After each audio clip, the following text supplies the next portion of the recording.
know if I went into it. Too late. We're rolling. Oh, you're rolling? Yeah. Tell us what happened last Saturday.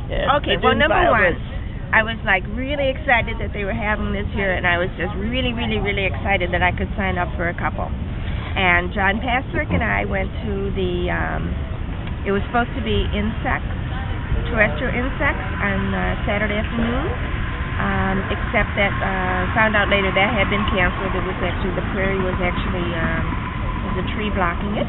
Ooh. And the prairie was actually flooded. So we went to a woodland area, and we went with Julie Sacco from the North Park Nature Center, and they, well, between her and John, they were both tree keepers, so they were identified a lot of trees and a lot of different wildflowers and things.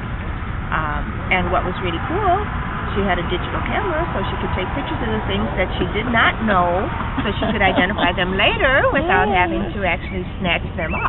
Yes. And it rained the whole time, so it got soaking wet.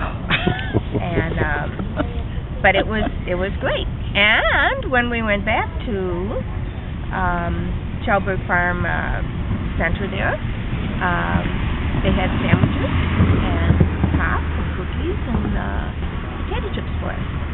So we had a nice little picnic under one of the little pavilions. And, well, I don't know if you're interested in this, but then John and I went to the visiting center, and then we climbed a dune. So then my feet were not only just wet, but covered with sand also. And so then I returned home. I got home about 7, and I let the dogs out, fed the dogs, and laid down, and got up, about 11, and left for the midnight thing at the Douglas Center, which was supposed to be from 12 to 4 for insects. And there was midnight till 4 a.m. Okay. Midnight to 4 a.m. on Saturday morning. And I think I wasn't prepared for this. I think his name was Dr. McLish. Sorry, I don't have the name right. Okay. Yeah. But he was the frog man. He was there with a woman and her son, who was maybe about 12 or 13, and they all had boots on up to their knees with duct tape covering the tops, so that the little creatures can't just go in if it goes over the top of the boot. And they were there, and there was a ranger there. But the lady that was supposed to leave ours wasn't there, and we found out later that the terrestrial insects was closed. Okay, and another lady came from these two people were from Valpo, and this other lady was a student at Valpo, and a biology student, and she came. She was looking for the insect lady too, and wasn't there. So anyway, we asked if we could go with the frog people, so we did. And he said, well, you're going to get your pants wet. And I said, well, it's not the first time. So what were you wearing? These boots?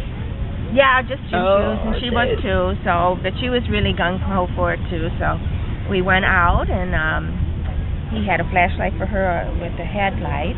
And I actually had brought a flashlight because I was going out at midnight to 4. I thought it was maybe not a bad idea. And so we just, we wandered in the water, and it did come up to your knees. Oh, my God. And we just looked for frogs. Now, the doctor had, he specializes in frogs. He's a herpetologist is the word, I think. He specializes in frogs, but he likes the musicality of frogs. Yes. My life is a little more general than that. But he likes the musicality of frogs, which is just amazing. And he said he knew he wanted to be a biologist since the time he was 6, and he likes music and frogs, and he's got it, Very, very interesting man. And he brought out a little tree frog that they had found earlier on the deck out there. And he showed that to us. It was about yay big, about 1.5 inches, maybe not quite, about 1.25 inches. And he said that's actually one of the larger tree frogs. Wow. Yeah. And he could tell it was a male because it was a little darker under the chin. And it's only the males that call out. It's not the females. So they're listening for the croaking of the male. And then he let that go. and it just was happy. And then we waded through the water some more, and we found a green frog, and he was about yay big, about 2 inches big, and he told us that that was probably a female, and he told us how you could tell the difference between like a green frog and a bullfrog, because they have a little flap, tiny little, kind of just a little ridge flap that goes on the side. And on a green frog, it goes all the way to the end, and on a bullfrog, it turns towards the side of the body. Okay. And then we just waited more. He heard a whippoorwill, which was really nice. It just kept calling. And we went up on a little hill, and we were overlooking some water. We were going down there? No. He said he wanted to go up on the hill so that he could hear the whippoorwill better, because he had a recording device with him, and he didn't necessarily think they would take the word of a herpetologist for the whippoorwill, so that's why, and so it could get counted. And then we went down and we walked around some more, and actually I was asking him what the body of water was that we were walking in, and I really believe it has no name. He didn't know it, didn't think it has a name, because there's no water there, and there's they had the deck over the water, nice big deck over the water, and then for a while there we crossed a little bridge that went over this water, except the water was about 4 inches over the bridge. Okay, and that's where he found a tadpole, green frog tadpole, because of the size of it, and also a diving beetle. Okay, and so I think that the water we were working on, I found out later, was actually overflow from that went on the normal trail. So it was really, but still the frogs came in there because it's been over for a while. And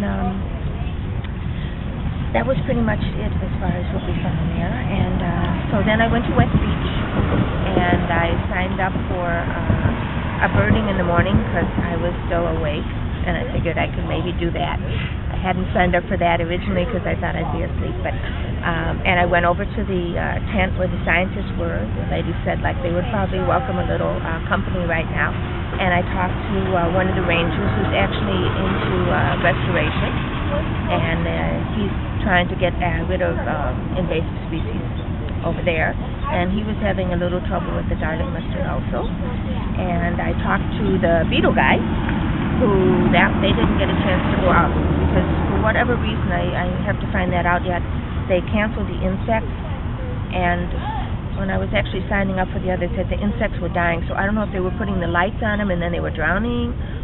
I don't know. And I didn't ask her at the time because I was kind of sleepy, and I didn't think to ask. But he didn't have very many bugs, very few bugs. And he had some kind of thing set up for some others, but he wasn't able to go out on the 12 to 2 beetle run. And he was very accommodating. He was actually just about to go to his truck, but he showed me his bugs and that, and then he went to his truck to get a nap. And I saw other displays he had of a lot of things. He had a moth, did you see the moth? No. The moth, oh my God. I guess it's pretty common, but it's like mosaic on the top of it. It's fascinating. And so anyway, I went off for the bird walk with Doug Stoltz, I think it is, and then I met Rebecca Blazer there, and he's amazing. There's a peewee, there's a national, there's a zoo. We saw a lot of birds. We saw catbirds, we saw bluebirds, we saw cuckoos. Wow. Yeah, just a lot of birds. We saw. We did not see any hawks.